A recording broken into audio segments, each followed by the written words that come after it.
Hi there, welcome back to the breadboard. As you can see in the view here, I have a new package from Elegoo.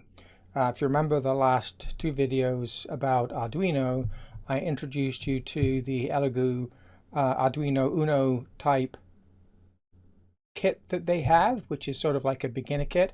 And I also introduced you to the Elegoo Smart Car 3, which is also using the Arduino Uno, but was a little more advanced. Reached out to Elegoo after that, and I noticed that they had a higher end kit with a lot more bits and pieces into it and asked if they would send me one.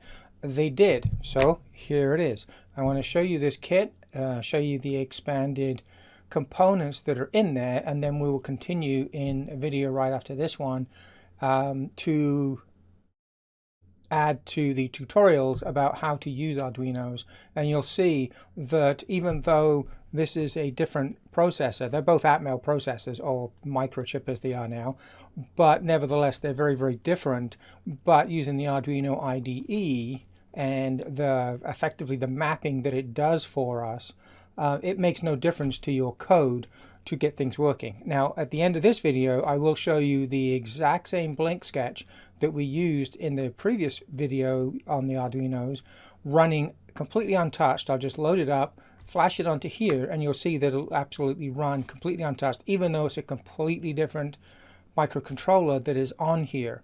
Okay, so anyway, starting off, let's get this thing unwrapped and have a look what's inside. Okay, so it's first of all, again, very well packaged.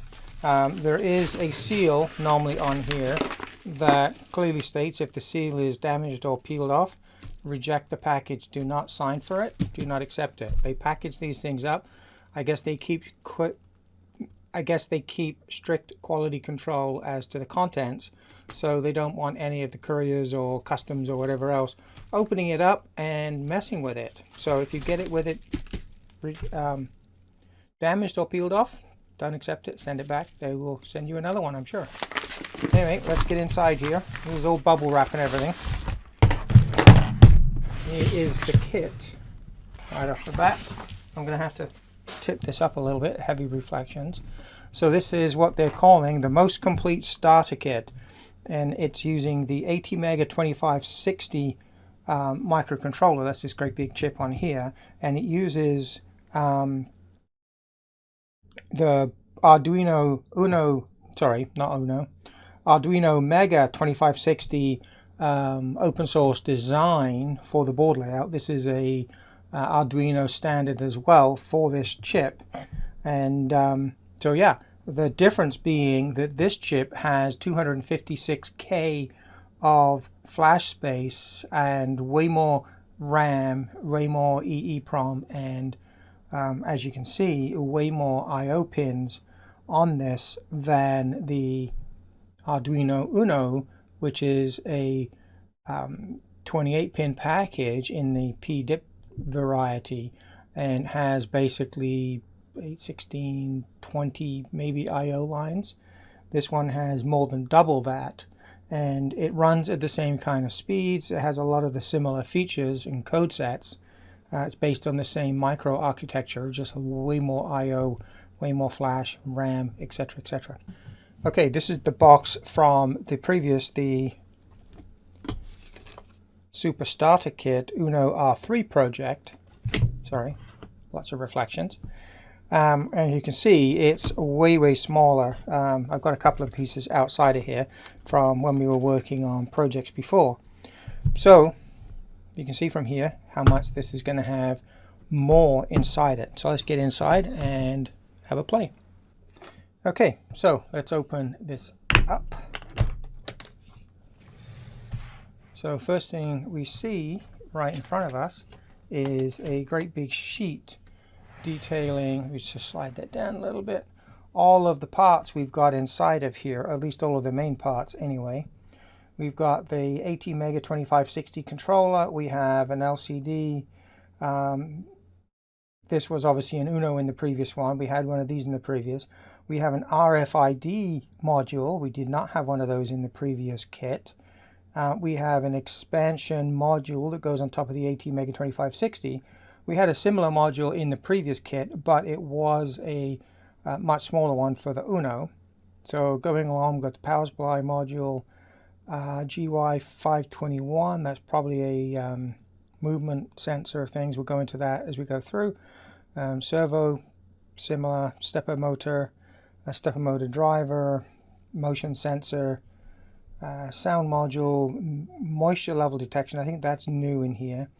Ultrasonic sensor, a real-time clock, rotary encoder, temperature humidity sensor, IR receiver, joystick.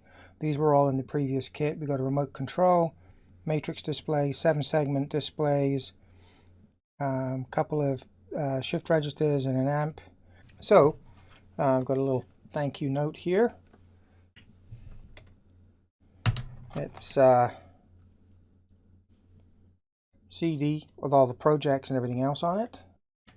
Boatload of jumper leads, male to male and male to female.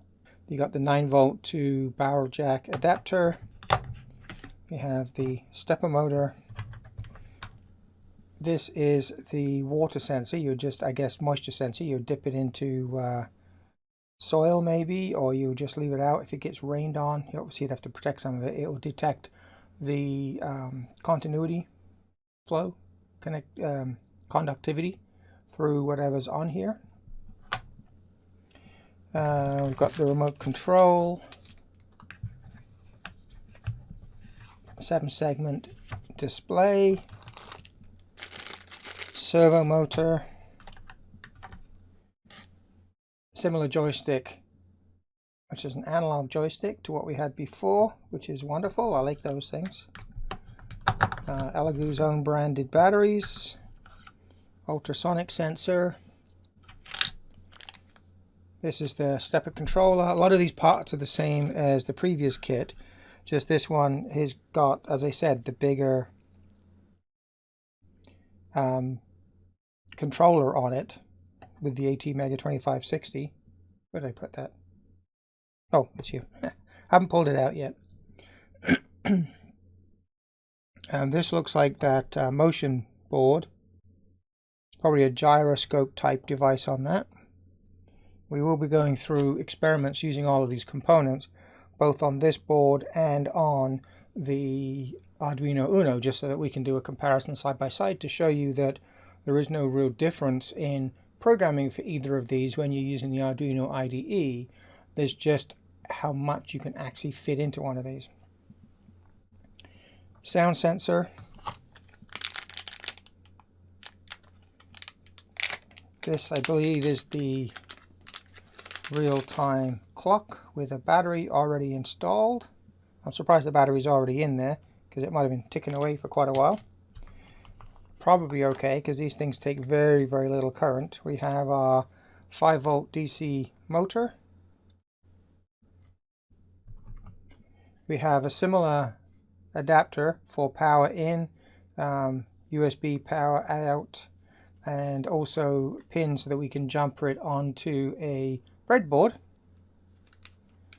You can see why I like these. That's why I named my channel this way all so long ago, because I like breadboards.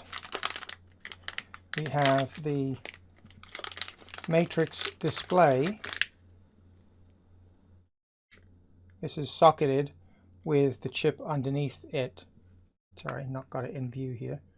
For view, actually, let me just switch cameras here a second. Maybe that, oh, no, just a little bit bigger. So this is the matrix display, and you drive that by the sets of pins on either side, and there's a little driver chip underneath. You can just see it inside there. Okay, just getting rid of some of the packaging here. We have our mains adapter, which is great.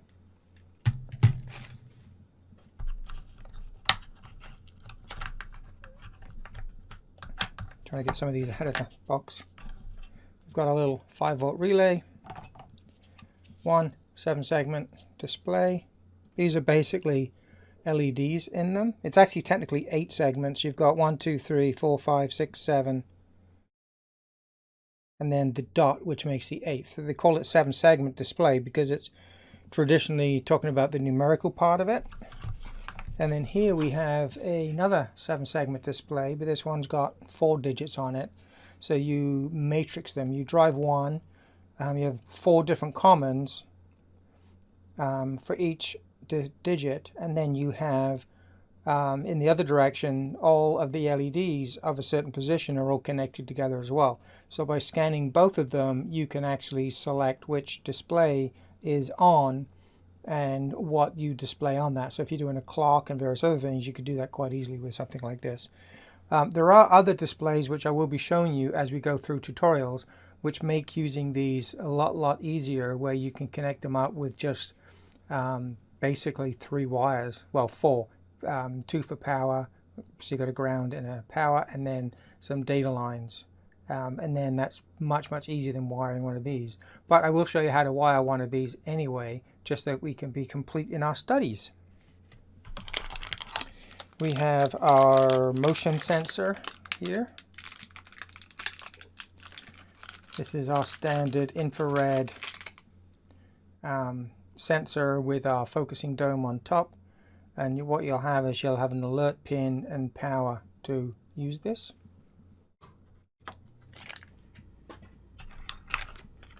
We have our infrared receiver and rotary encoder. We are going to get into all of these different components one at a time. We've got our temperature and humidity sensor. This uses a bus called 1-wire bus. So let's go to, next one is the prototyping breakout board. This would plug on top. You can see how much bigger this is compared to the Arduino Uno one. It's just a little breadboard that can plug on the top if you want it to. Or you can solder up if you wanted to have a complete project. You can buy these boards, by the way, very economically from a lot of places on Banggood and Amazon, eBay, probably Elegoo has them as well that you can buy, and then you just build up your finished circuit onto here if you want to keep it in the long term, and away you go. Or you can just stick a little breadboard on and jumper it. Either way works. We have, this one is the ATMEGA2560 itself.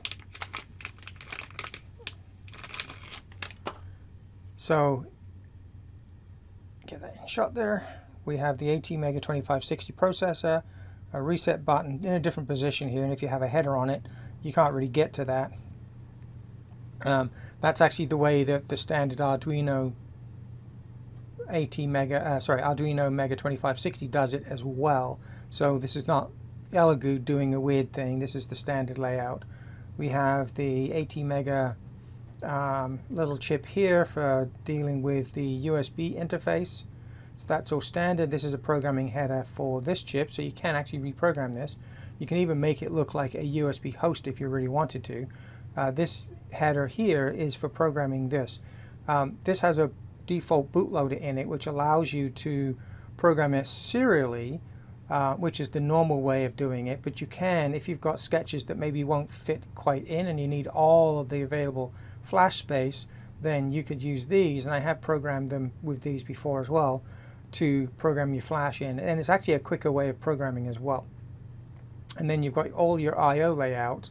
Now the one thing to take note of here is that if you ignore these bottom connectors, these two sets here are identical to an Arduino Uno R3 layout, where you've got your analog ins and you've got your digital I/Os around the side, all your power rails up here, etc., etc. The biggest difference with this chip as well is that you've actually got analog in 0 through 7, and then it goes 8, 9, 10, 11, 12, 13, 14, 15. So you've got 16 analog inputs on here. These extra pins over this side, you've got 3 UARTs in here, as opposed to the 1 that you have in the 328. This one has 3. It also has the I2C bus down here as well. I think you can still use A4 and 5 as I2C on here as well. We'll check that out. That might be one of the deviations of using this board versus the Arduino Uno R3. Anyway, that's our ATMEGA2560. We've got the same fan for the motor. We have our card reader. It's not so easy to get into. To get a knife for this one.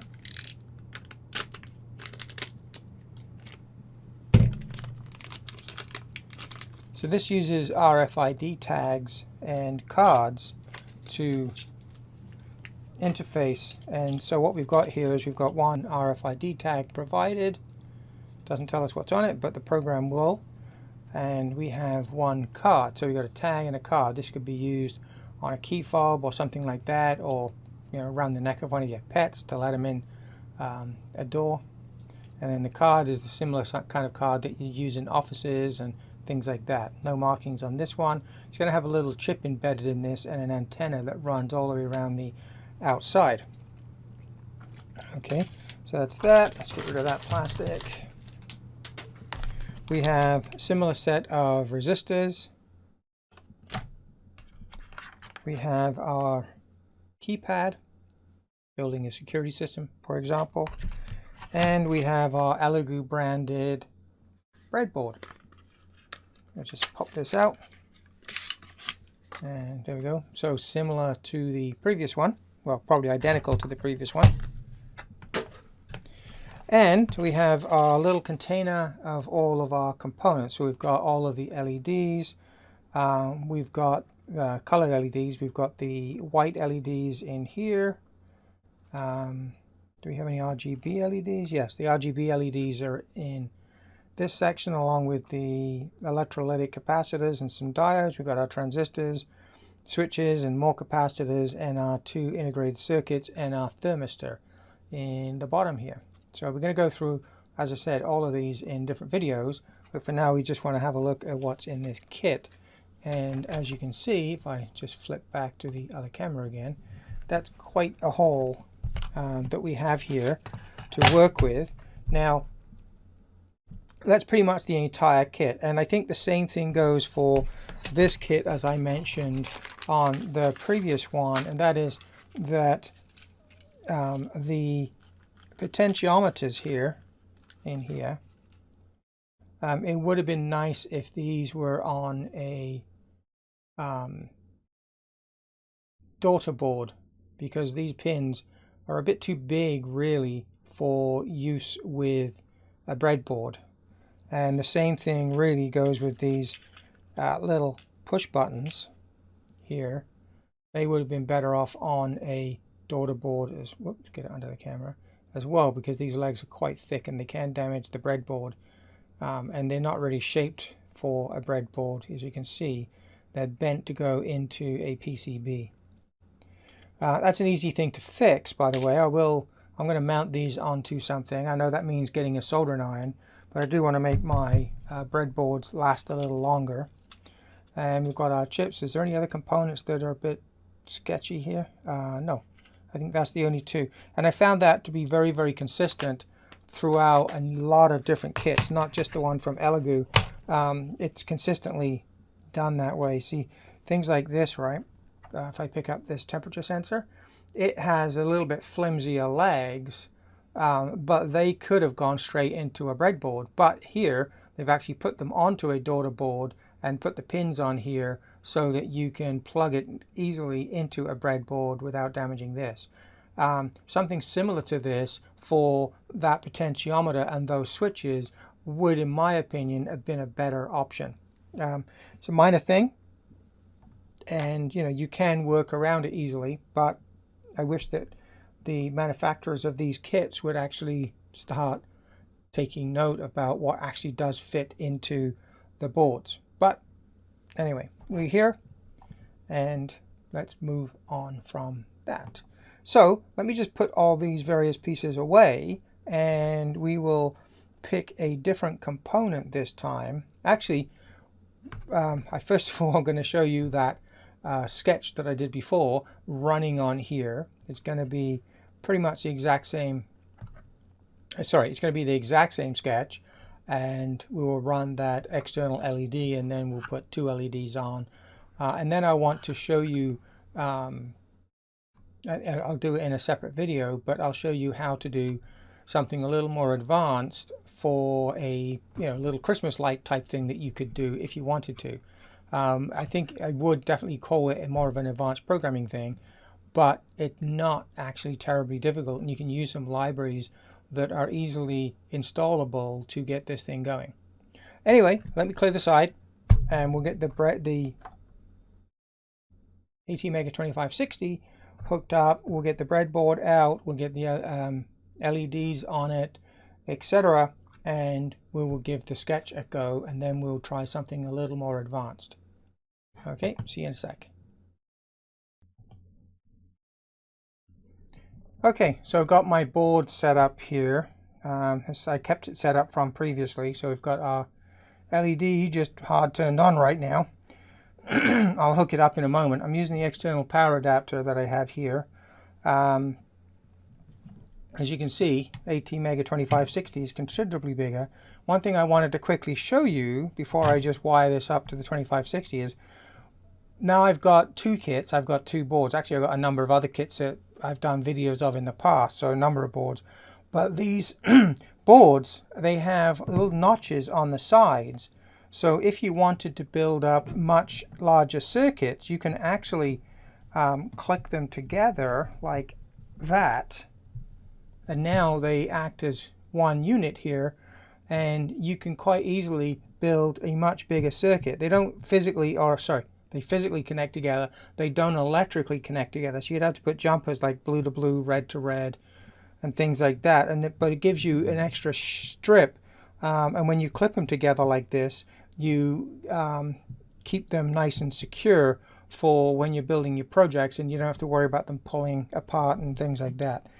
They don't have any end connectors on here, but you can certainly add them wider and wider. And in fact, the power strips on these are actually separate clipped on modules anyway, so you could take these off if you wanted to. I do have bigger boards with, you can buy panels like this already configured. In fact, let me just go grab one just to show you. So here is one I have had for a while. This one came from RS Components, and you can see it's got 1, 2, 3 strips in it, and then it's got an extra header strip along here. So you could put your power onto here and then jump them into your power rails and things like that if you want. This one supports a ground and 3 different power rails. They're not saying what voltage they are, because it depends on what circuit you're building up. Whether you have plus or minus 12, plus or minus 15, 5 volts, 3.3 volts, it's just endless, so they don't bother trying to tell you what there is here.